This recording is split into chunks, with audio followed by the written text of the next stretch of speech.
saveur divine. Cette bonne nouvelle du royaume sera prêchée dans le monde entier pour servir de témoignage à toutes les nations. Alors viendra la fin.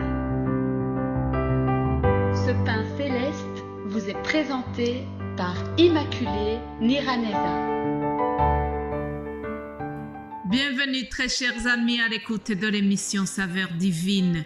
Que la paix de notre Seigneur Jésus-Christ soit avec vous. J'espère que vous vous portez bien là où vous vous trouvez, chez vous, dans les quatre coins du monde. Je bénis Dieu qui me donne le souffle de vie et qui me fait honneur de venir vous apporter sa parole. Alléluia. Alors, commençons notre méditation par la lecture d'un psaume. C'est bien de prendre cette habitude de lire les psaumes. Ils sont remplis d'une richesse. Ils sont vraiment remplis de choses qui sont très intéressantes, chers amis. Si vous voulez grandir spirituellement, si vous voulez vous imprégner des belles promesses de la parole de Dieu, vous devez lire les psaumes, ça édifie beaucoup. Alors aujourd'hui, je vous propose de nous plonger dans le psaume 18. C'est une louange que David a faite après avoir été délivré de ses ennemis. Psaume 18.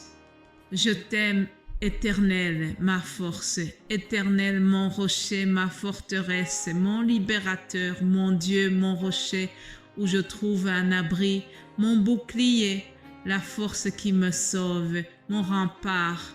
Loué soit l'Éternel, je crie à lui et je suis délivré de mes ennemis. Les liens de la mort m'avaient enserré et les torrents dévastateurs m'avaient épouvanté. Les liens du séjour des morts m'avaient entouré, les pièges de la mort m'avaient surpris. Dans ma détresse, j'ai fait appel à l'Éternel, j'ai crié à mon Dieu.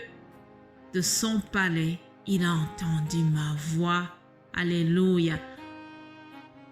Chers amis, David a rencontré beaucoup de problèmes dans sa vie. Il a rencontré l'opposition de Saül et d'autres ennemis aussi. Cependant, il a été délivré. Alors, il dit lui-même que dans sa détresse, il a crié à l'Éternel. Il a fait appel à Dieu et Dieu n'a pas fermé les oreilles au cri de David. Dieu a entendu les pleurs, le cri de David. Aujourd'hui, si tu cries à l'Éternel aussi, il va entendre ton cri. Ne sois pas découragé. Continue à crier vers l'Éternel. Il va t'écouter et il viendra à ton secours comme il l'a fait pour David. Alléluia. Ça, c'était juste un mot d'introduction, un mot pour vous encourager à continuer à appeler l'Éternel, faire appel à lui, vous ne serez pas déçus. Alléluia. Après cette introduction, je continue notre méditation sur les béatitudes. Aujourd'hui, nous lisons à partir du verset 5. Heureux ceux qui sont doux, car ils hériteront la terre. Heureux ceux qui ont faim et soif de la justice, car ils seront rassasiés. Heureux ceux qui font preuve de bonté, car on aura de la bonté pour eux. Heureux ceux qui ont le cœur pur, car ils verront Dieu. Heureux ceux qui procurent la paix, car ils seront appelés fils de Dieu. Alléluia. Heureux ceux qui procurent la paix, ils seront appelés fils de Dieu.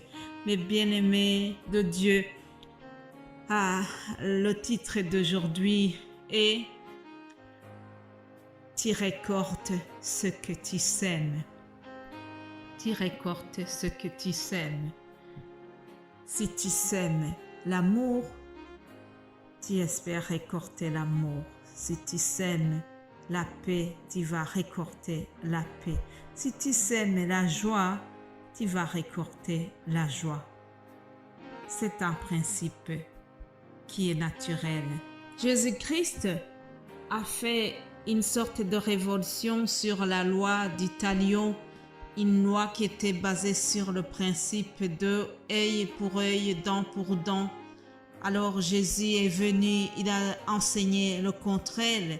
Il leur a dit tout ce que vous voudriez que les hommes fassent pour vous, vous aussi faites-le de même pour eux, car c'est ce qu'enseigne la loi et les prophètes. Alléluia. Heureux est celui qui fait du bien. Si tu souhaites qu'on te fasse du bien, alors tu es heureux puisque tu vas faire le bien aussi pour les autres. Ne faites pas aux autres ce que vous n'aimerez pas qu'on vous fasse. Ne faisons pas du mal aux autres si nous ne souhaitons pas qu'on nous fasse du mal. Une manière pratique d'aimer les autres, c'est de nous mettre à leur place. La meilleure façon d'aimer mon prochain, c'est de me mettre à sa place. Les bien-aimés de Dieu, si nous nous demandons comment nous aimerions être traités, si tu souhaites que tu sois bien traité, alors ce que tu souhaites qu'on te fasse, fais-le pour ton prochain, fais-le pour les autres. La Bible vient de nous dire « Heureux qui font preuve de bonté, car on aura de la bonté pour eux. » Autrement dit, ici, ce principe revient, le principe que Jésus-Christ a enseigné à ses disciples. Faites aux autres ce que vous aimerez qu'on vous fasse. Si vous souhaitez que les gens soient gentils envers vous, qu'ils soient généreux envers vous, apprenez à être généreux aussi. Au verset 9, je lis « Heureux ceux qui procurent la paix, car ils seront appelés fils de Dieu. » Heureux ceux qui procurent la paix, car ils seront appelés fils de Dieu. Chers amis, il y a des personnages qui ont été remarquables dans la recherche de la paix envers les autres. Nous connaissons le célèbre Afro-Américain qui s'appelle Martin Luther King. Il a eu le prix Nobel de la paix pour son engagement envers la non-violence. Oui, chers amis, Martin Luther King s'est battu. Il prêchait la non-violence dans sa lutte. Il ne fallait pas prendre les armes. Il ne fallait pas se battre. Tout son engagement était basé sur la non-violence, les principes bibliques. Alléluia. Et ce monsieur, il a eu le prix Nobel de la paix. Alléluia. 1993, Nelson Mandela, ancien président de l'Afrique du Sud, a reçu également un prix Nobel de la paix pour avoir mis fin à un régime de l'apartheid en Afrique du Sud. Chers amis, il a instauré un régime démocratique qui était basé sur la non-violence. Et pourtant, lorsqu'il venait d'être président, il venait de passer 27 ans en prison. Il pouvait venir et se venger sur ses ennemis blancs, ceux qu'il avait emprisonnés, ceux qu'il avait torturés. Cependant, Nelson Mandela ne s'est pas vengé. Il a cherché la paix. Il a enseigné la paix durant son mandat. Il n'a pas cherché à se venger. Heureux ceux qui procurent la paix. Alléluia. Tu es heureux si tu cherches la paix dans ton ménage. Tu es heureux si tu cherches la paix dans ton lieu de travail. Évite d'être celui qui sème la zizanie. Évite d'être celle ou celui qui est à l'origine des disputes. Pourtant, tu dois vraiment veiller à ce qu'il y ait la paix autour de toi. En tout cas, ne sois pas l'origine des problèmes, l'origine des disputes.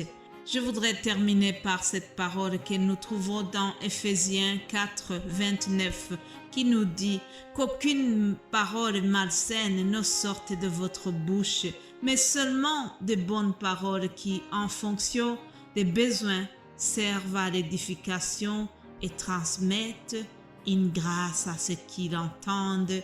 Alléluia.